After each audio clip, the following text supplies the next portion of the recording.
আচ্ছা, এই দেখো ক্যাপসিকামটা ড্রয়িং করেছি, দেখে নাও। যেটা কাটা ক্যাপসিকাম এটাকে দাগ দিয়ে দিয়েছি আড়া করে, দাগ দিয়ে তারপরে ড্রয়িংটা করেছি।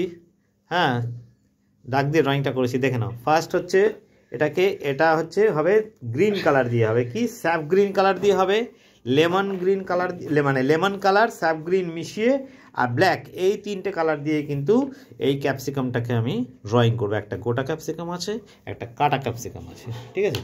ফার্স্টে আমি কি করছি দেখে নাও, লেমন যে কালার আছে, যে লেমন, এই যে লেমন মানে আমার কাছে, এটা তুমি ক্যামেরায় গোল্ডেন দেখছো, গোল্ডেন একটা লেমন আছে, ঠিক আছে। লেবুর যে কালারটা হয়, পাতি লেবুর কালারটা, দেখে না, পাকা পাতি লেবুর কালারটা, এই যে দেখে নাও। খুব খুব অল্প পরিমাণে জল দিয়ে পাতলা করে নিলাম, খুব অল্প পরিমাণে আমি এটা চাপিয়ে দিলাম। সাদাও রাখতে পারো, মানে লেমন না দিলে হতো, আমি এটা মানে এটা না দিলেও হতো, মানে লেমন কালারটা, মানে হোয়াইট আর স্যাপ গ্রিন দিয়েও আঁকাটা করা যেত।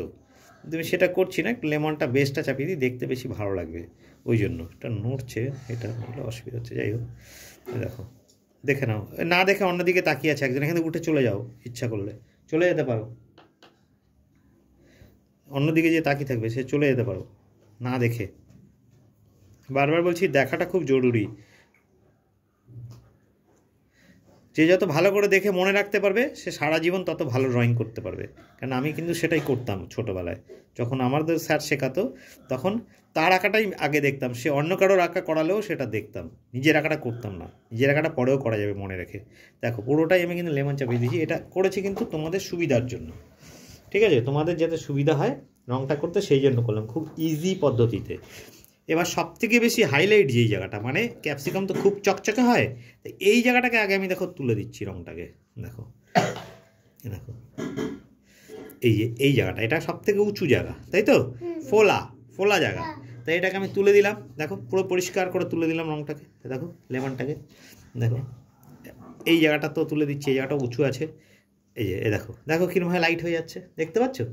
এই দেখো, এইখানটাও তুলে দিচ্ছি অল্প চকচকে বলে, এই জায়গাটা উঁচু জায়গাটা, এই জায়গাটা তুলে দিলাম, এই উঁচু জায়গাটা তুলে দিচ্ছি রঙটাকে, দেখো, দেখে নাও, এই দেখো তুলে দিলাম। হ্যাঁ, এই দেখো এটা তুলে দিলাম, এই জায়গাটা জল দিয়ে, পুরো জল দিয়ে মানে শুকনো তুলি দিয়ে জলটাকে ঝেড়ে নিয়ে তুলি থেকে, দেখো তুলে দিলাম। আর কোন জায়গাটা তুলবো, এই যে জায়গাটা, এইখানটা কাটার পরে এইখানটা পুরো সাদা থাকে, ঠিক আছে, ভেতরটা, তাই তো, এই যে তুলে দিলাম। আর কোথায় তুলবো, এই যে বর্ডারগুলো রয়েছে, এই যে কাটার অংশটা, যেটা ভেতরটার মানে মাংসটা, তাই তো, ভেতরটা না মানে পুরু যে মাংসটা, সেই মাংসটা, সেটাকেও সাদা করে দিই, এটা সাদা থাকে, লেমন একটা ভাব রয়েছে, কিন্তু আমি তুলে দিলাম জল দিয়ে, এই দেখো, এই দেখো তুলে দিলাম, এই জায়গাটা হোয়াইট টাইপের করে দিলাম, এই দেখো, এই দেখো, দেখো হয়ে গেল এই জায়গাটা। আর কিন্তু মানে মেন যে লেমন রঙটাকে যে ইউজ করলাম, সেটার ব্যবহারটা কিন্তু হয়ে গেল। এবার কিন্তু আসবে গ্রিনের ব্যবহার, তাই তো।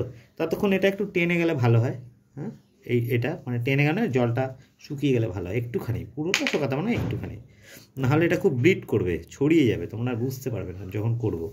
হ্যাঁ, আর এই যে সোজা দাগটা টেনেছিলাম কাটা ক্যাপসিকামটা, এই দাগটাকে রং করার আগে মুছে নেবে। আমি মুছলাম না, তাহলে তোমাদের অসুবিধা হবে ড্রয়িং করতে, তাই এটা মুছিনি, এটাকে রেখে দিয়েছি, ঠিক আছে তো।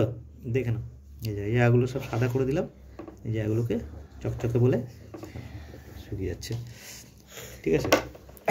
এই ভিডিওটাকে আমি কেটে দিচ্ছি, আর নতুন করে আবার ভিডিও দেখাবো।